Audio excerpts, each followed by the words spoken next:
கிருஷ்ணர் யுத்தம் ஆரம்பிக்கிறதுக்கு முன்னாடி பல விஷயங்களை பல ஏற்பாடுகளை செஞ்சார். அதில் ஒன்று என்ன அப்படின்னு பார்த்தீங்கன்னா, எப்படியாவது வித்திரரோட சிவதனுசை உடைக்கணும் அப்படின்னு ஏற்பாடு பண்ணார். அதுவும் நடந்துருச்சு.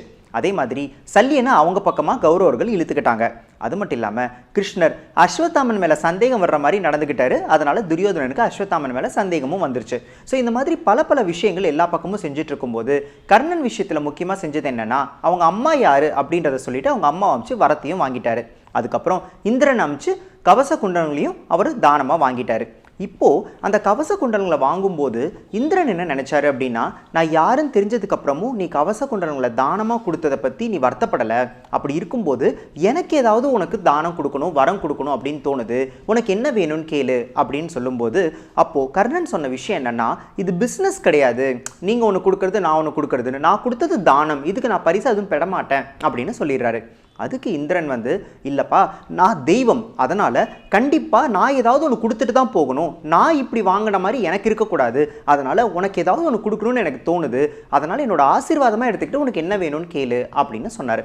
அதுக்கு கர்ணன் நீங்கள் எதுக்காக இதை செஞ்சீங்கன்னு எனக்கு தெரியும், எதுக்காக இதை தானமாக வாங்கினீங்கன்னு எனக்கு தெரியும். இப்போ நீங்களே என்ன வேணும்னு கேட்குறீங்க. அதனால் நான் முக்கியமான ஒரு விஷயத்தை கேட்க போகிறேன். அர்ஜுனனை கொல்லக்கூடிய ஆயுதத்தை எனக்கு பரிசாக கொடுங்க அப்படின்னு கேட்குறாரு.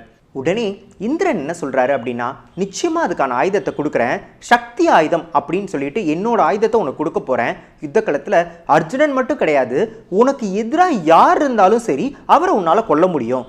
ஆனால் இந்த சக்தி ஆயுதத்தை ஒரு தடவை தான் நீ உபயோகம் பண்ண முடியும் அப்படின்றத சொல்லிடுறாரு. சொன்னதுக்கப்புறமா கர்ணன் நிச்சயமாக இந்த சக்தி ஆயுதத்தை அர்ஜுனன் மேலே தான் பிரயோகிக்கணும்னு ஒரு முடிவோடு இருக்கார். அது மட்டும் இல்லாமல் அவர்கிட்ட நாகாஸ்திரமும் இருக்குது அர்ஜுனனை வீழ்த்துறதுக்காக.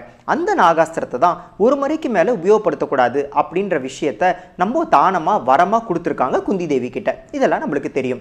அடுத்ததா கர்ணனுக்கு நடந்த சில விஷயங்கள் என்ன அப்படின்னு பார்த்தீங்கன்னா, அவர் வித்தைகளை கற்றுக்கிறதுக்காக, பிரம்மாஸ்திரத்தை கற்றுக்கிறதுக்காக அவர் நேராக பரசுராமர் கிட்ட சீடனாக போய் சேர்ந்தார்.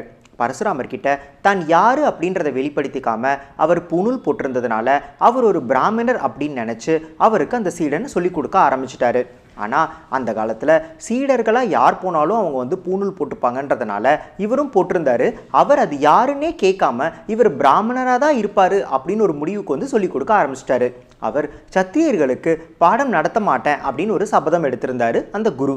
அப்படி இருக்கும்போது இவருக்கு எல்லா வித்தைகளையும் கற்றுக் கொடுத்துட்டாரு.